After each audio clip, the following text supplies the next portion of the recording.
It's true. I want you to hear Melissa's testimony about how God pulled her out of darkness and out of hopelessness to find a purpose and a destiny.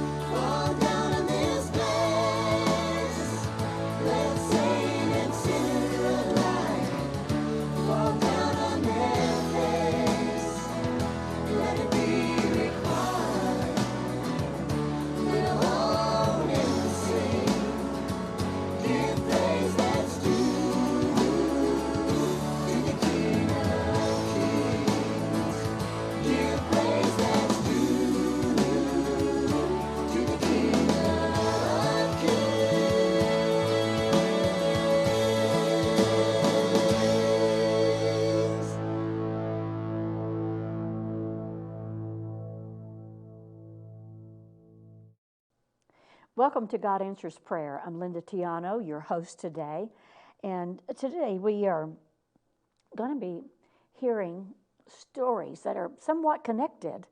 But before we go there, I want to go to a scripture in Jeremiah chapter 29:11 that says, here's what Yahweh says to you. I know all about the marvelous destiny I have in store for you, a future planned out in detail. My intention is not to harm you, but to surround you with peace and prosperity and to give you a beautiful future glistening with hope. This is a story of living with depression and feeling alone, feeling like no one cared.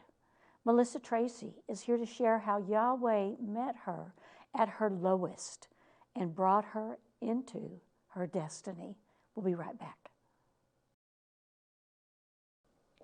Well, we're back and with Melissa Tracy, and we just recently heard from her husband, Michael, and so and how the Lord did a work and brought you together as one flesh, and how wonderful that is. But that's not all there is to your story either, is it? No. So tell us about yourself. So born in Indiana, moved to Albuquerque. I want to say I was like 4th grade, 9 years old. I went to church as a kid. Didn't really understand Jesus. You know, you're a kid and you don't really understand those adult things. But I did go to church. I loved church. Always felt peace going to church. But when we came to Albuquerque, we didn't attend church. We tried here and there finding a home church. Never really worked out.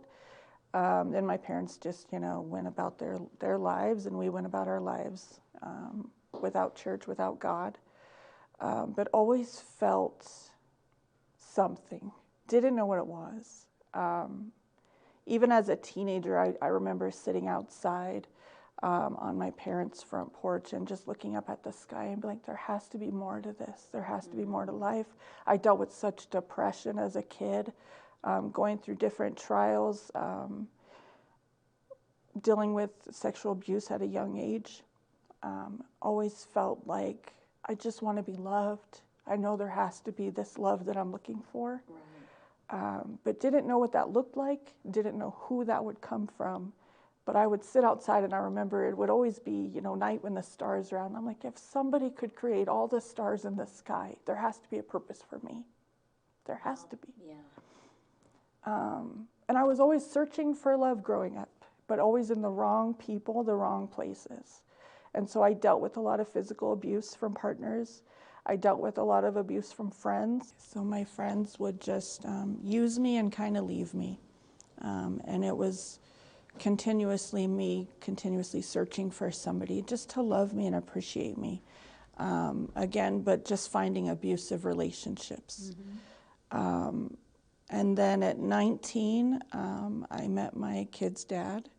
That was not an abusive relationship, but it became routine, I guess. We were like best friends. He did appreciate me. He did listen to me.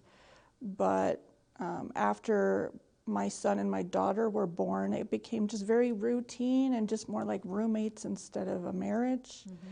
Like I said, it wasn't abusive, but it was very all about him, and very, I'm home with the kids on top of working 40 hours a week. He worked 40 hours a week and then would be with his friends. And so it just became me and the kids. And then I got very depressed with that because it's like I lost my companion, I lost my friendship. And so we both decided it was in the best interest to end the marriage. Because I didn't want to uproot my kids from where they were stable, because I didn't know where I was going to go, but they had a home with their dad. They had friends in school, and I didn't want to uproot them from any of that. So we decided the kids will stay with their dad, and I'll kind of figure it out. Well, in ending the marriage, I couldn't figure it out. I was lost again. So I went into drinking and just feeling very depressed. Drinking led to me being homeless. Being homeless caused me to have a further division between my kids. I didn't want them to be around me drinking. I didn't want them to see me homeless. So that made me struggle even more with depression because I don't have my kids. I lost my marriage. Couldn't find a job because of the homeless situation. It just was a downward spiral for me. And so, I mean, all of that, it's like a ball rolling down a hill, like a snowball. It's just gathering more and more. And your ex actually alienated you from your children even, right? Yeah. It became very, your mom doesn't care about you, otherwise she'd be here. And I know that I made bad choices, but it wasn't just me. There's two people that ended the marriage. I made the choice that I thought was in the best interest of the kids because I didn't know where I was going to go, where I was going to, get stable at. I didn't even have a job prospect in the works. So in all of that, he made the kids look at me like, look at your mom, she's homeless, she's a drunk, she can't take care of you, she can't even get her life together to take care of you. If she really wanted to be your mom, she'd be here. And all of that, and especially having my kids look at me a certain way. Yeah. Very, very hard depression I went through. And that just kept cycling back into that depression. Yeah. That had been there for so many years. So then you got into another relationship. I did. This one was very, very abusive. And it was actually with my kid's dad's cousin. So again, not the best decision. It did cause a further wedge in between me and my kids, knowing that I was seeing somebody that their dad was related to. But he was a huge alcoholic. He was a gang member. And like I said, abusive. I had ended up 3 times in a hospital where I almost died. And he'd go and party. He's the one who put me there. And he'd just leave me and go party. And when I got out of the hospital, again, I'd come out of the hospital, with the bruises still on me. I never had a broken bone, but the cuts and bruises still on me. And he'd still be drinking and partying, and what's wrong with you? Why are you so depressed? And take it out on me again. Finally, it got to the point where at this time I did have a home, I did have a job, and my kids were staying with me. But now they're seeing this relationship that's not healthy. And again, mom's not got it together. My son would yell at me like he's the adult. And what are you doing? Why are you allowing this person to hurt you? And you're a kid, you don't understand. But again, that was just my heartache, my emptiness, looking for somebody to love me and calling that love. Right. Because he stuck around. And eventually it got to so bad, I know that 3 times in the hospital, you think that'd be bad enough. But I figured he's hurting me, he's not hurting my kids. But the one time he lashed out at my son, he didn't hurt my son, he just kind of threw a glass bottle getting mad at my son for playing a video game. And I said, that's it. Now I've had it. And I kicked him out. He was homeless for about, I think, 3 weeks. And he passed away from liver disease. And I dealt with a lot of guilt. Yeah. Once again, something else piled on top of the depression. I dealt with a lot of guilt once he passed away. If I would have just, let him stay, if I would have got him some help, if I didn't kick him out, he would probably still be alive. So I know there were a lot of other circumstances that happened in the meantime, but in 2021, that fall, you were homeless for what, 10 days? 10 days, yeah. Once I got over all the guilt from my second husband's death, once I never got counseling, but I kind of counseled myself through remembering as a child going to church. I grabbed a Bible and I just started reading it to myself and understanding like it's not your fault. God has a plan and his plans are perfect. And it's all part of God's plan. Even the bad stuff is part of God's plan.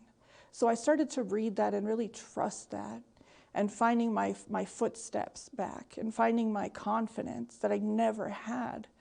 Got a job, was getting stable once again, but once again, and this time staying sober.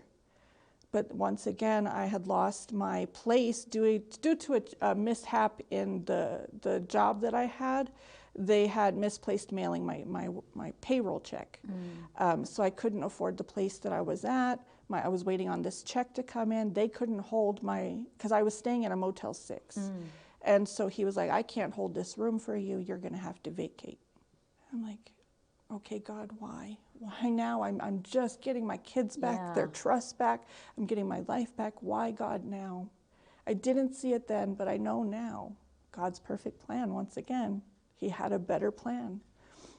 So I lost the place, ended up homeless for 10 days, sober while I was homeless, which for me was amazing because I had been so quick to jump back into alcohol whenever a problem arose. So the word was working. The word was working. And I'm sitting there listening to Christian music on the phone that I had while I'm walking around homeless up and down Albuquerque, not sure what I'm doing, where I'm going, but just trusting God. And it was close to fall when I became homeless for the last time. And it was getting cold. And I remember I had a backpack and a bag walking around all of Albuquerque, and I finally was like, I'm tired of carrying these bags. I don't want to carry these bags. And so in the midst of you need this stuff, it's going to get cold, it was also like, I don't want this stuff. It's just stuff. And so I ended up like getting rid of everything. Saw a homeless person here, you need a blanket. Saw a homeless person here, you need a sweater. And I would leave things at bus stops and just kind of wander off. Slept at a park bench. I think it was October 7th. I ended up at a park bench, slept there for the night. No blanket, freezing. And then this was on Indian School in San Mateo. And then I got up that morning and I just walked. And my phone ended up getting stolen, so I couldn't listen to my Christian music. Just walked. And I ended up on Montgomery and San Mateo in a parking lot. And it was the most liberating experience I could ever have. Okay, so let's stop right there.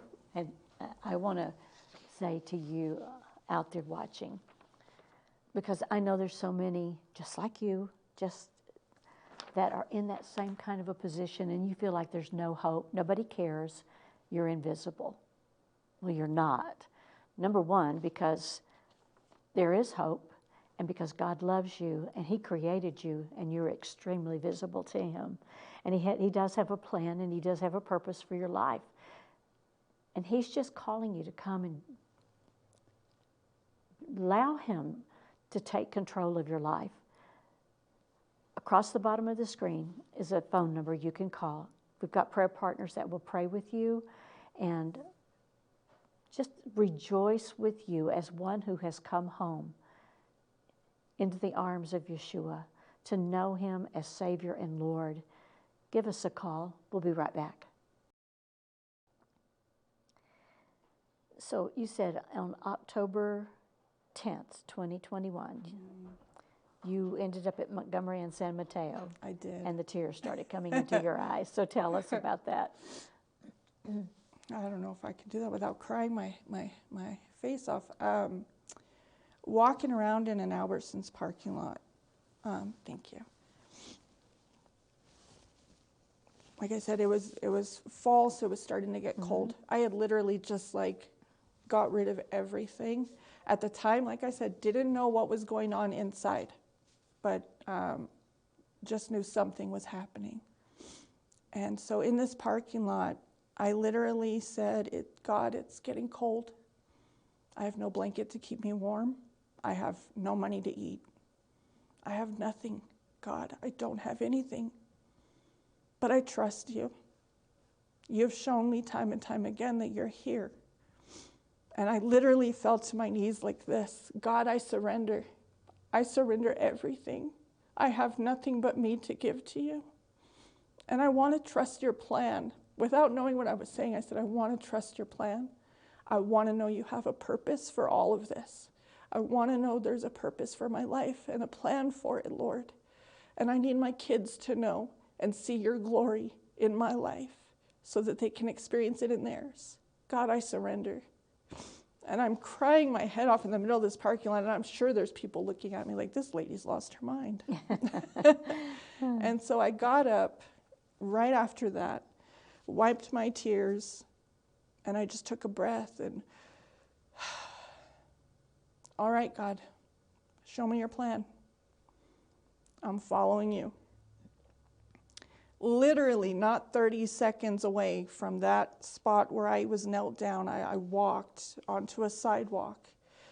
And I'm standing there like, okay, there's a bus stop there. I could probably wait for the next bus, and I'll just see where it takes me. I'll just trust that God's going to lead me somewhere. Not knowing that he already did. The door opened behind me, and I kind of turn around, and there's this tall gentleman standing there with the fedora hat on, and he goes, hey, you're just in time. Come on into church. And I'm like, church? This doesn't look like a church. And this used to be a nightclub back in the day, and I remember those days. Right. I'm like, church, you're crazy. I'm not going in there. And he goes, no, you're just in time. Church just started. I want you to, I'm inviting you in. And I still was like, no, I'm not going in there. I don't trust you. I don't know you. I'm not going in there. And he opened the door wider, and I could see inside people walking around in this huge white room. And I'm like, looks like a hospital. But he's dressed so nice, it can't be a hospital. But I'm like, what is this? And he said, church just started. You can hear the worship music. And so I paused and I listened. And they were playing, I could hear a Chris Tomlin song playing. And I recognized the song. And I was like, okay, God, I'm trusting you. Whatever happens, I'm trusting you. And I walked in and just saw these, maybe 10 or 12 people in the foyer. And then I saw the doors to the sanctuary and went in, sat in the back like we all do when we're living in sin and shame. And I sat in the back, and the worship was amazing. I felt God pulling me in from the very first song, the very first note. And then here comes Pastor Richard. And he had spoke on finding joy in the struggle. Wow. Yeah. And I remember that. I remember that. And I said, okay, God. I remember looking up like, okay, God, I'm listening. I'm listening. You have my attention.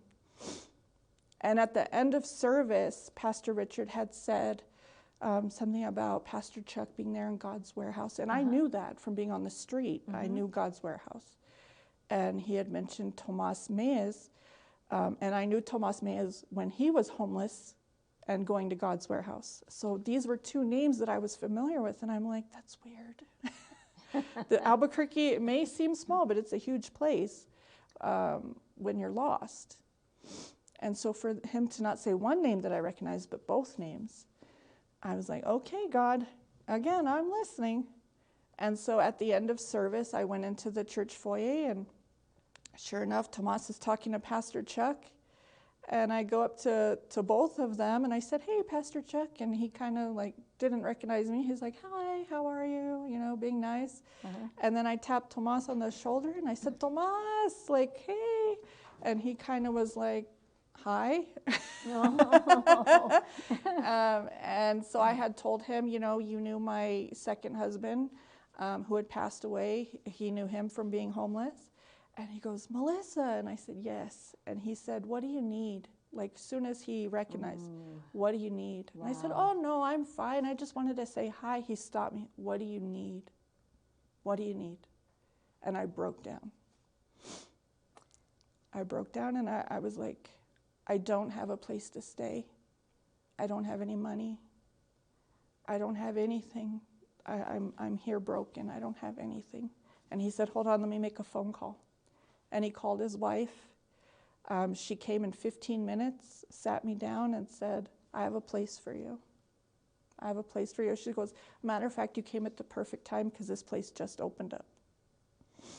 And I sat there and I broke down again. And it was Frontline Resurrection. It's a women's recovery home. And I just remember like, "Okay, God, this is it.